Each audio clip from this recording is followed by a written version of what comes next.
오늘날 라스베가스 스트립에서 묻지마 칼부림 사건이 발생했습니다. 이로 인해 도로에 있던 행인 2명이 숨지고 6명이 다쳤습니다.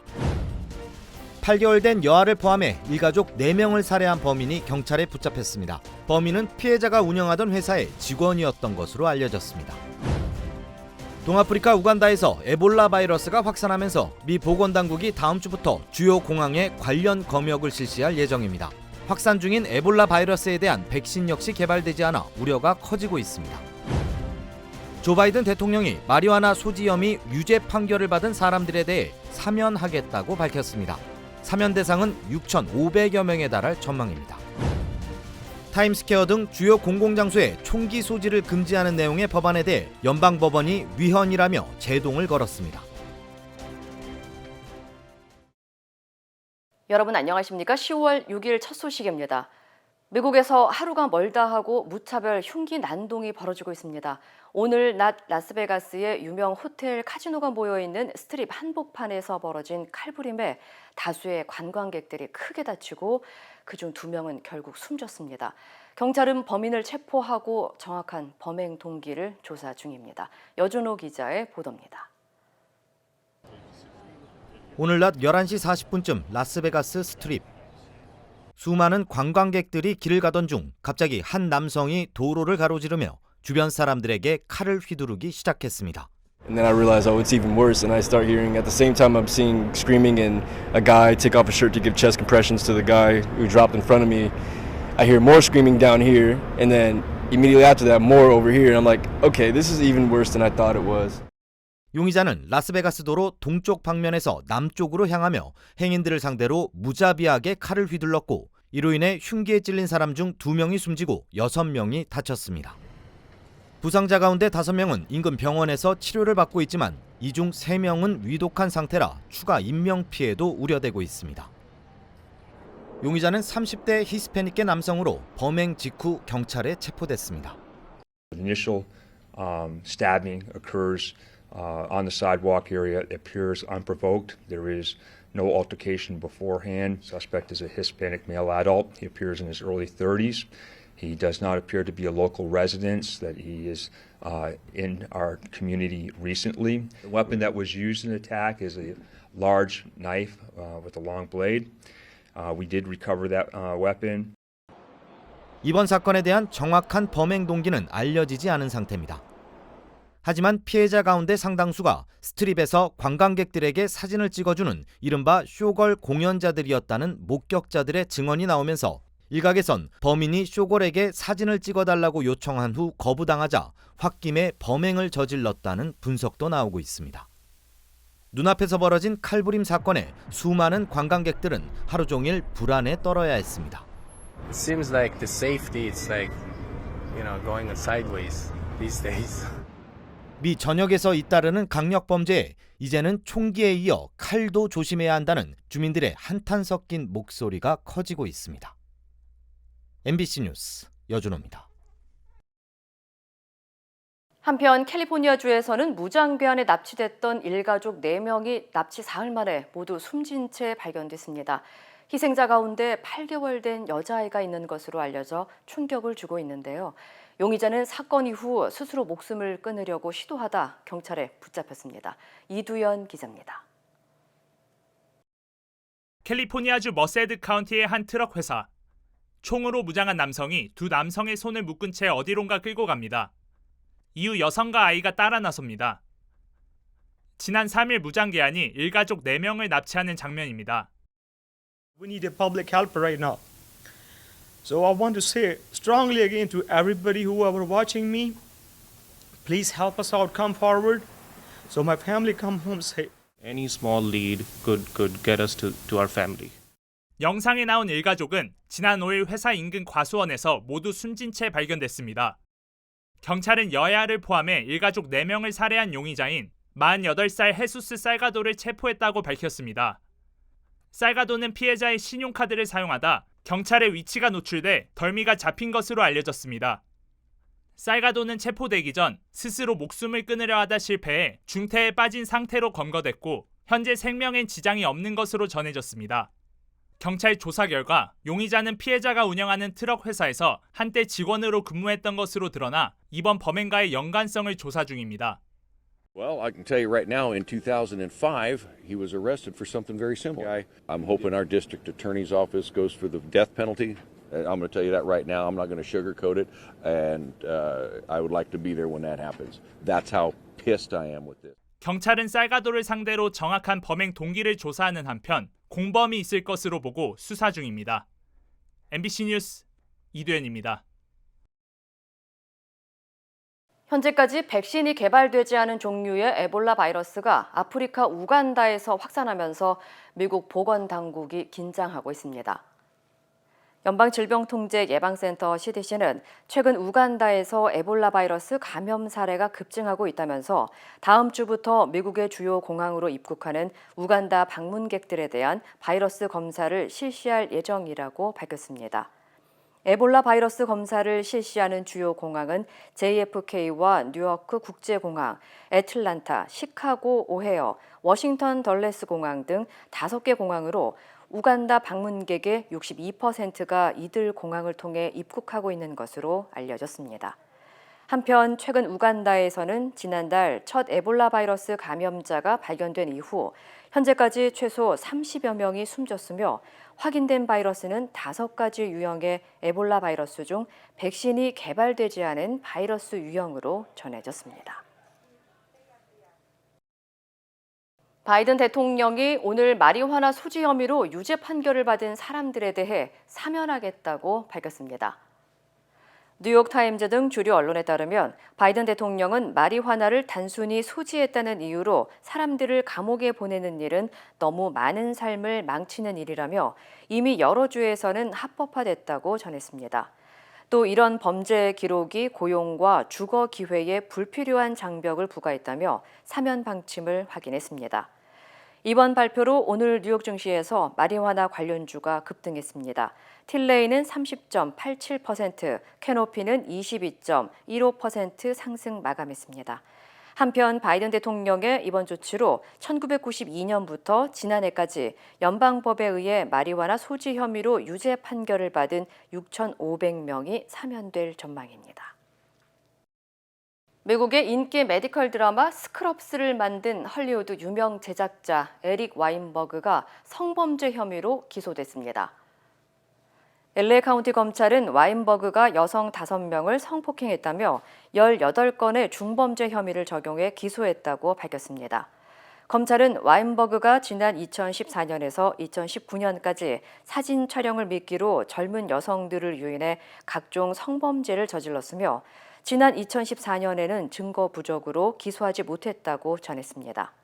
The D was absolutely clear in saying that this man is a danger to the public, and I'm 100% and LAPD is 100% in agreement.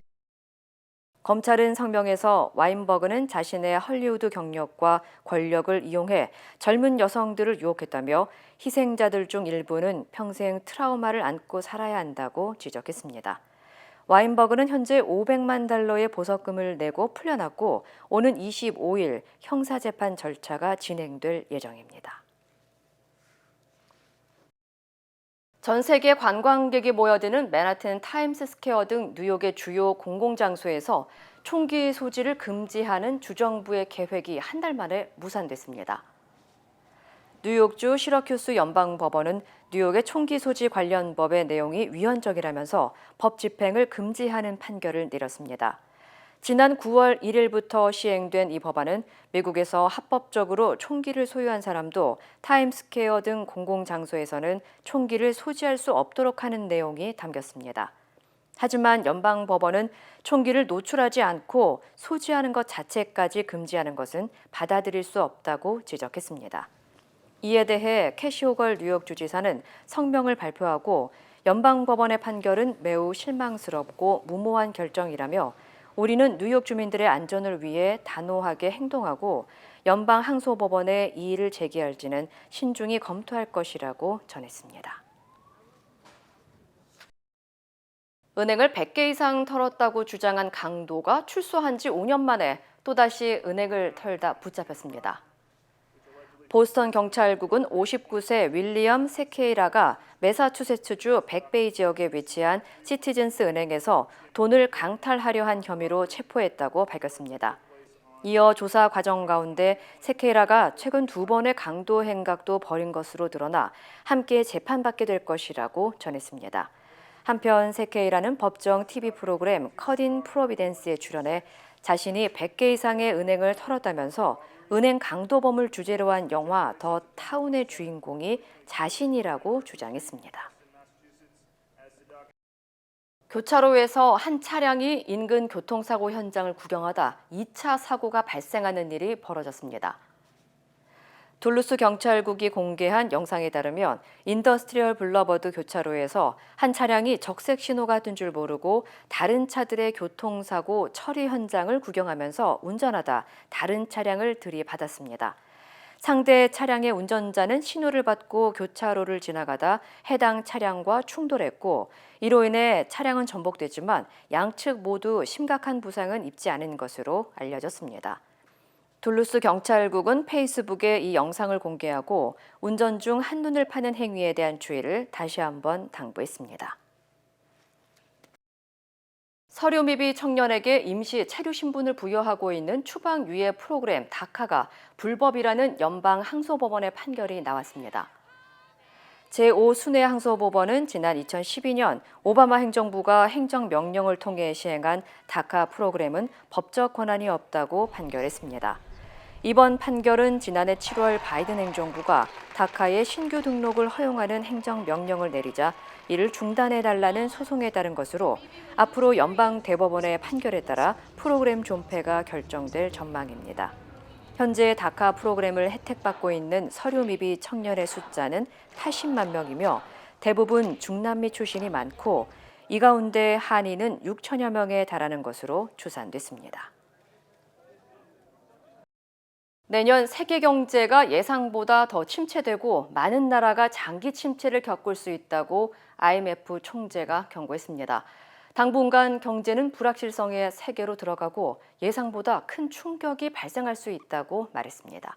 워싱턴에서 김수진 특파원입니다. 게오르기에바 IMF 총재는 다음 주 발표되는 세계 경제 전망에서 내년도 경제 성장률 예측치를 기존의 2.9%에서 더 낮출 것이라고 말했습니다. 당초 4월 내놨던 예측치인 3.6%에서 지난 7월 2.9%로 이미 하향 조정했는데 이것보다 더 낮춘다는 겁니다. 코로나19와 러시아의 우크라이나 침공, 기후변화로 인해 세계 경제 전망이 어두워졌고 예상보다 더 나빠질 것이라고 했습니다. 미국과 중국, 유럽 등 거대 경제권이 이미 둔화하고 있고 충격은 신흥시장과 개발도상국으로 번질 것이라고 경고했습니다. I am the natural optimist, but today I stand in front of you and I need to say more likely to get worse than to get better. 경기 침체는 예상보다 길어질 수 있습니다. IMF 총재는 2026년까지 세계 경제 생산이 4조 달러, 5,600조 원 정도 감소할 것이라며 엄청난 퇴보라고 말했습니다. To give you a sense what is $4 trillion, this is the size of the German economy. Gone. 인플레이션을 잡기 위해 중앙은행은 단호하게 대응해야 하지만 과도한 긴축이 장기 침체를 불러올 수 있다고 우려했습니다. 금리 인상을 너무 과하고 빠르게 여러 국가들이 일제히 하는 방식으로 하면 그 여파로 다른 나라들이 장기 침체에 내몰릴 수 있다는 겁니다. 그러면서 게오르기에바 총재는 이미 선진국의 높은 금리와 달러 강세로 신흥시장과 개도국이 어려움을 겪고 있다고 지적했습니다. 다음 주에는 워싱턴 DC에 전 세계의 재무장관과 중앙은행장들이 모여 연차 총회를 할 예정입니다. 내년도 경제 성장률이 얼마나 더 낮아질지 구체적인 수치는 이때 발표됩니다. 워싱턴에서 MBC 뉴스 김수진입니다. 태국의 한 어린이집에서 총기 난사 사건이 벌어졌습니다. 어린이 22명 등 최소 38명이 목숨을 잃었습니다. 용의자는 전직 경찰관으로 마약에 취한 상태였던 것으로 알려졌습니다. 김경호 기자입니다. 태국 방콕에서 북동쪽으로 500km 떨어진 농부 아람푸주 나클랑 지역의 어린이집에서 현지 시간으로 6일 총기 난사 사건이 일어났습니다. 점심시간인 낮 12시 50분쯤 어린이집에 들이닥친 용의자는 먼저 어린이집 앞에 있던 근무자들에게 총을 쏜 것으로 알려졌습니다. 곧바로 어린이집 안으로 들어간 용의자는 무차별적으로 총을 쏘고 흉기를 휘둘러 어린이와 교사들을 살해했습니다. 어린이 22명이 목숨을 잃었고 희생자 중엔 임신 8개월 된 교사와 2살 난 유아도 있었습니다. 이 어린이집은 용의자의 아들이 다니던 곳이었습니다. 사건 발생 후 차를 몰고 집으로 달아난 용의자는 부인과 아들을 살해한 뒤 스스로 목숨을 끊었습니다. 도주 중에도 행인들에게 무작위로 총을 쏴 여러 명이 숨진 것으로 알려졌습니다. 지금까지 확인된 사망자만 38명으로 용의자와 가족까지 포함해 40명 이상이 목숨을 잃었습니다. วันนี้เพิ่งเกิดเหตุนะครับแล้วเราก็จะดูรายละเอียดเก็บรวบรวมพยานหลักฐานทั้งหมดแล้วก็ไล่ไทม์ไลน์ว่าสาเหตุต่างๆแล้วก็เรื่องต่างๆทั้งหมดเรื่องราวนะครับก็จะเอามาเป็นบทเรียนด้วยในการ 용의자는 34살의 전직 경찰로 올해 초 마약 남용으로 해고됐으며 사건 당시에도 마약에 취해 있었던 것으로 전해졌습니다. 프라윕 잔호차 태국 총리는 충격적인 사건이 발생했다며 유가족들에게 애도를 전하고 부상자 치료 등을 위해 필요한 모든 조치를 하라고 각 기관에 지시했습니다. MBC 뉴스 김경호입니다. 프랑스 여성 작가 아니 에르노가 올해 노벨 문학상 수상자로 뽑혔습니다. 에르노는 대표적인 페미니스트 작가로 여성의 낙태권 문제 등에 대해 지속적으로 목소리를 내왔습니다. 파리에서 조명아 특파원입니다. 프랑스의 여성 페미니스트 작가 아니 에르노가 올해 노벨 문학상 수상자로 선정됐습니다. The Nobel Prize in Literature for 2022 is awarded to the French author Annie Ernaux. 스웨덴 한림원은 개인적 기억의 근원과 소외, 집단적 통제 요인을 밝힌 용기와 예리함을 높게 평가했다고 밝혔습니다. 에르노의 대표작은 단순한 열정, 부끄러움, 집착, 탐닉 등이 있으며 직접 체험한 경험에 대해 진솔하게 소설을 쓰는 것으로 유명합니다. 수상자 발표 직후 에르노는 부엌에서 라디오를 통해 소식을 들었다며 행복하고 자랑스럽다고 소감을 전했습니다. J'étais dans la cuisine, mais oui, mais parce que je voulais être sûre et donc d'écouter la radio. Donc la radio est dans la cuisine. 그러면서 노벨 문학상 수상자로서 여성과 억압받는 사람들에 대한 불의에 맞서 계속 투쟁할 책임감을 느낀다고 말했습니다. 특히 여성 자유의 핵심인 피임과 낙태권을 위해 죽을 때까지 싸우겠다는 뜻도 전했습니다. Cette responsabilité, c'est en fait de continuer un combat contre les injustices, qu'elles concernent. 문학의 나라를 자처하는 프랑스에서는 알베르 까미를 비롯해 16명의 노벨 문학상 수상자가 나왔지만 여성 작가가 수상한 건 이번이 처음입니다. 올해 노벨 문학상 시상식은 코로나19 유행 이후 처음으로 12월 10일 스웨덴 스톡홀름에서 열립니다. 파리에서 MBC 뉴스 조명아입니다. 북한의 폭격기와 전투기들이 휴전선으로 접근해 시위성 비행을 하고 앞서 새벽에는 동해상으로 단거리 탄도미사일을 발사했습니다. 사흘 전 북한의 중거리 탄도미사일 도발 이후 떠났던 미국 항공모함이 한반도로 되돌아왔는데 이에 대한 반발로 풀이됩니다. 정혜인 기자입니다.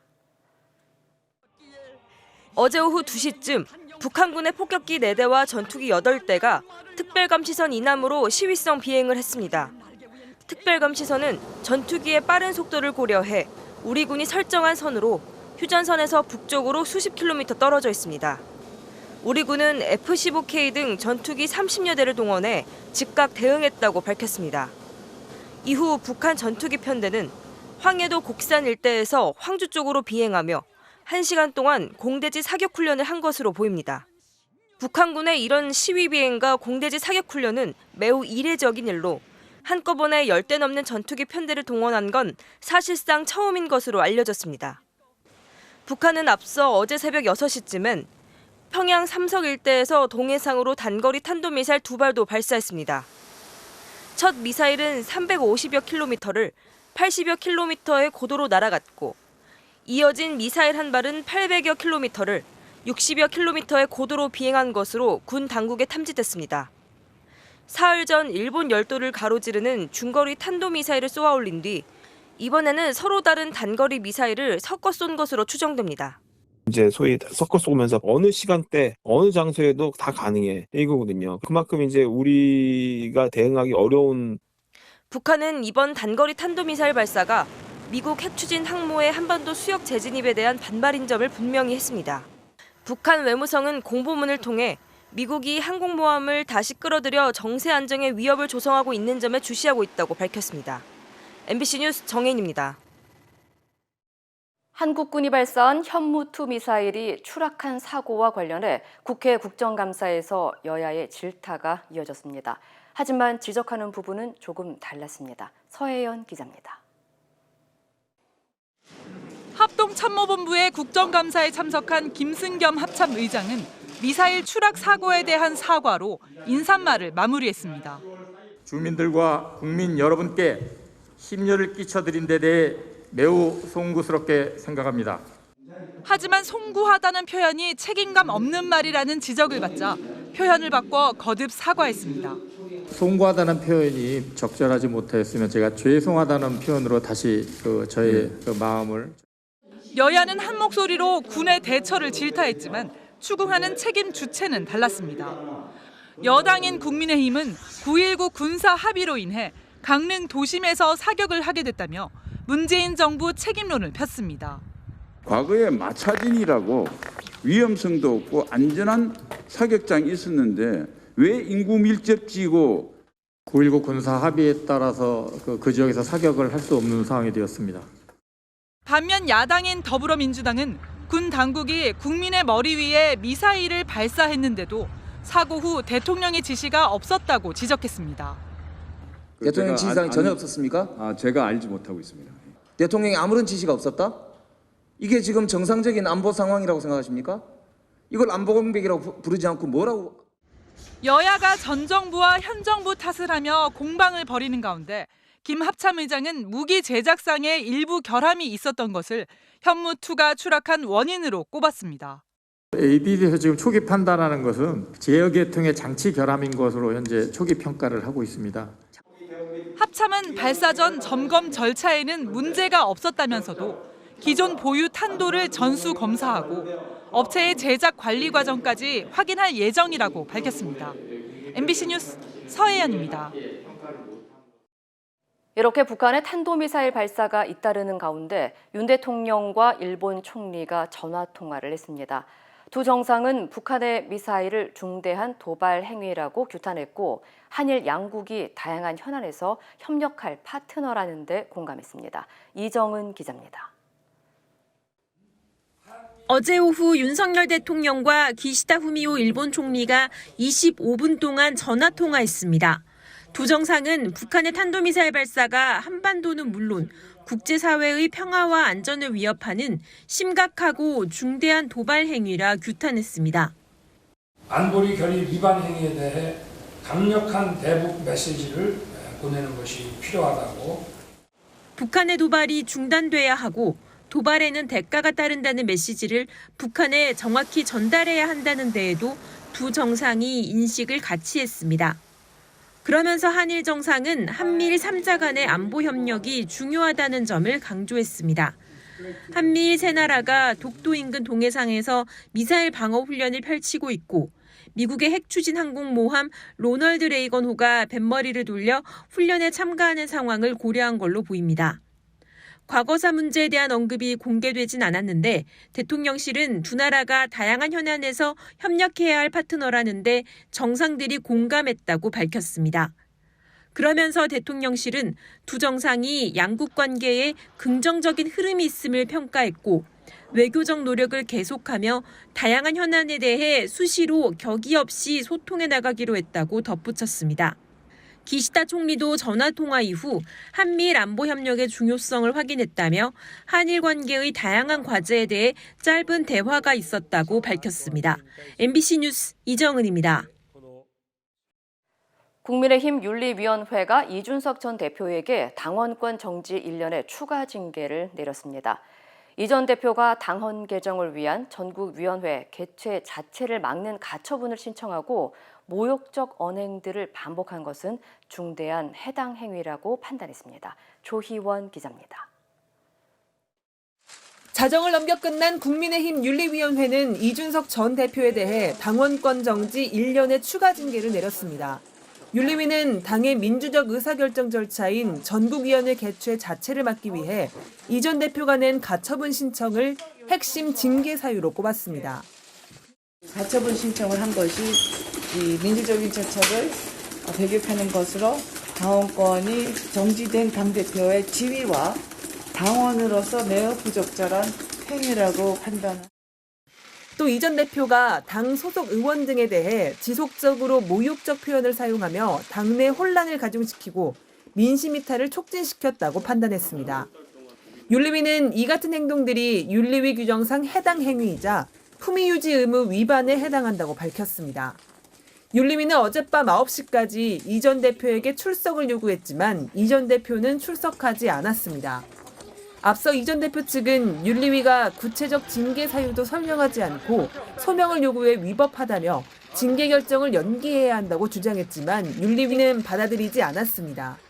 수행 팀장한테도 똑같은 방법으로 출석 요구를 하였습니다. 그럼에도 불구하고 출석을 안 했다는 것은 본인의 권리를 본인이 그냥 내려놓으신 거라고. 이로써 이 전 대표는 기존의 당원권 정지 6개월 징계까지 더해 오는 2024년 1월 초까지 당원권이 정지되게 됐습니다. 2024년 4월 총선 전에 당원 자격은 회복되지만 두 차례 중징계를 받은 만큼 공천 자체도 불투명해졌습니다. 또 극심한 갈등에 당내 입지도 크게 좁아져 정치적 타격이 불가피해졌습니다. 추가 징계에 대한 이 전 대표의 반응은 아직 나오지 않았습니다.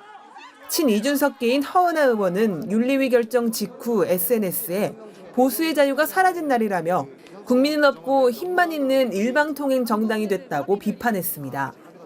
지난 의원 연찬회 당시 술 마시고 노래하는 장면이 공개돼 함께 징계 대상에 오른 권성동 의원에 대해선 위원장의 엄중 주의 조치만 내려졌습니다. MBC 뉴스 조희원입니다.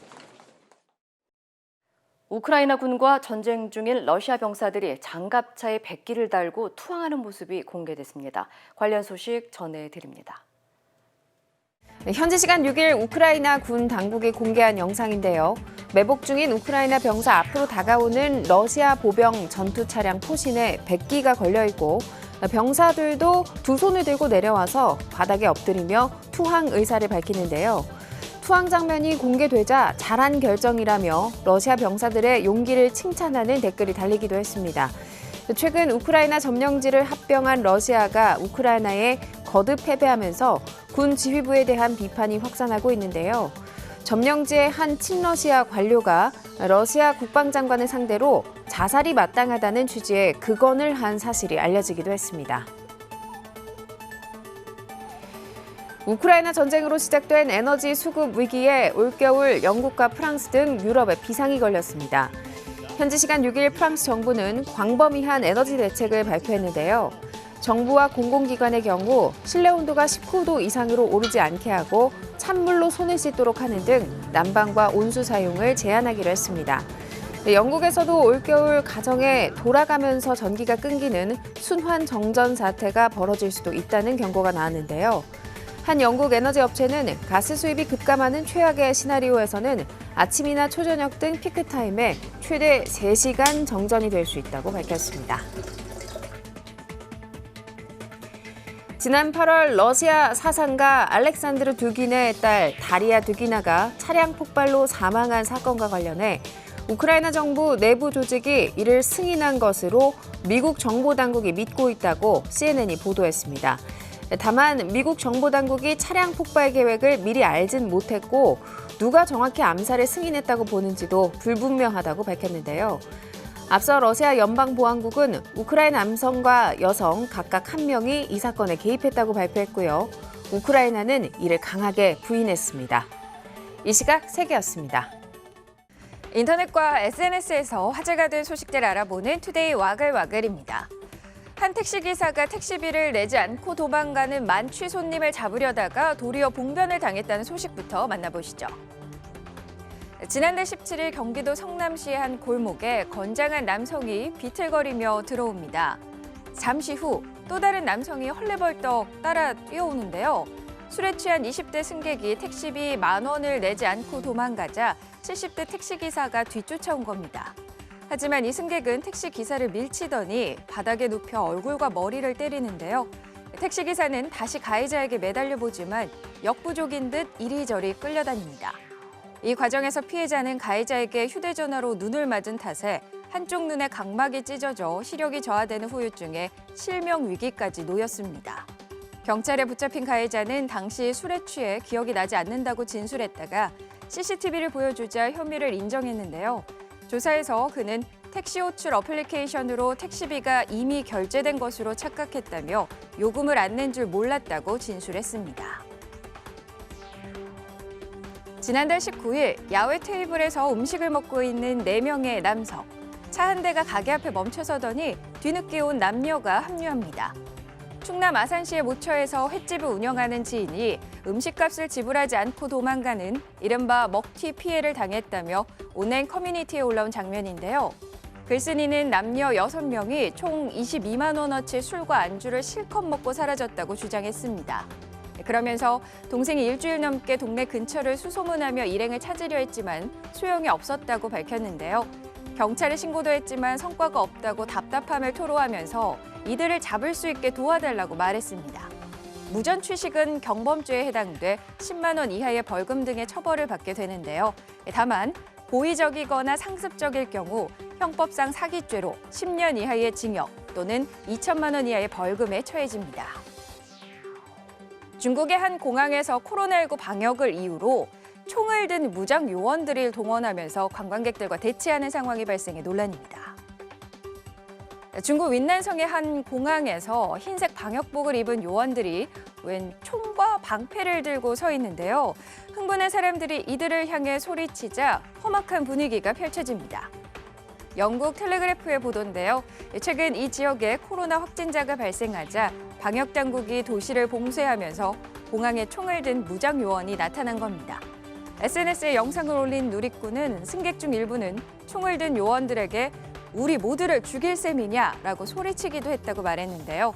보통 공항에서는 테러에 대비해 전문 안전 요원이 총을 소지하기도 하지만 방역 통제를 위해 총을 동원하는 경우는 드물다고 매체는 설명했습니다. 다만 영상 속 총을 든 요원이 공항 소속인지 방역국 소속인지는 확인되지 않았다고 전했습니다. 비바람이 치는 미국 뉴욕 맨하탄 23층 빌딩 위에서 긴 열전이 펼쳐집니다.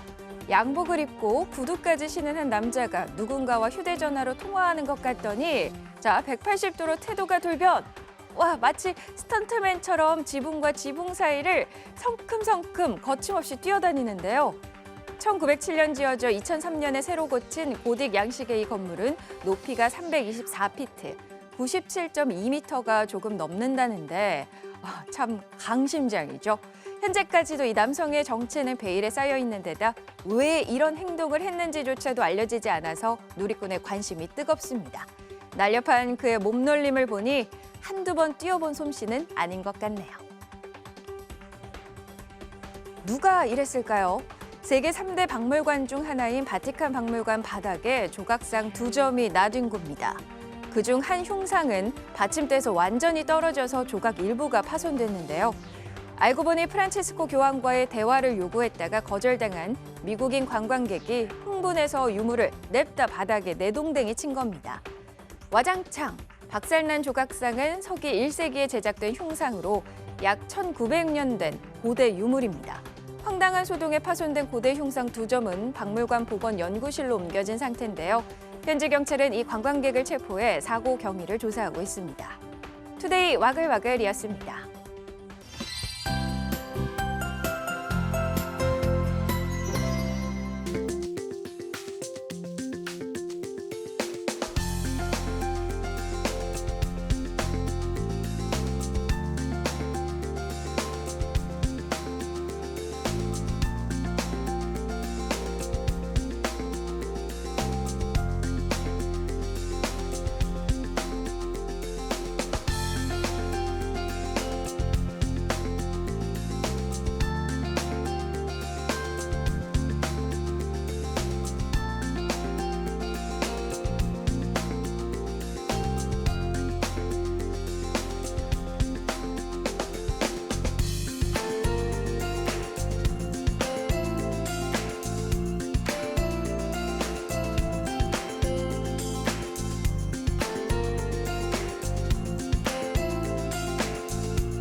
이상으로 10월 6일 목요일 뉴스를 마칩니다. 시청해주신 여러분 고맙습니다.